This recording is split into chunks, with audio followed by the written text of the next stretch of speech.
LPG gas मिळत नसल्यानं रिक्षा चालकांनी शिरसाट यांच्या घराबाहेर रांग लावली।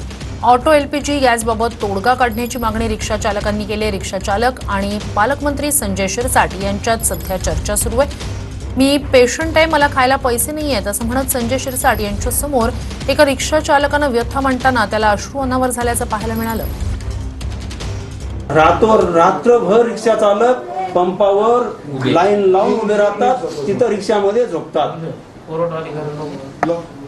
फुलारी आम्ही चार्जेस गॅस येत नाही। तुम्ही आमचे वडील आहे, आमचे पालक आहे। फुलारी साहेब नमस्कार, पालकमंत्री महोदय।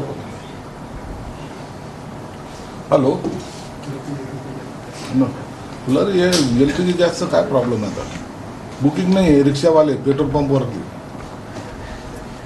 पण आता एलपीजी नाहीच आहे ना, सगळे रिक्षा चालक आता उद्या स्ट्राईक आहे पूर्ण।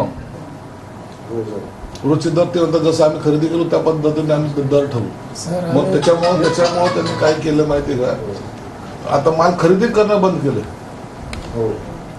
युद्धामध्ये ठीक आहे 10-20 रुपये वाढले असेल, लोक ऍक्सेप्ट करतात, वाढले आपल्याला घ्यावं लागतं। आता ते ढकून घेतात लोक।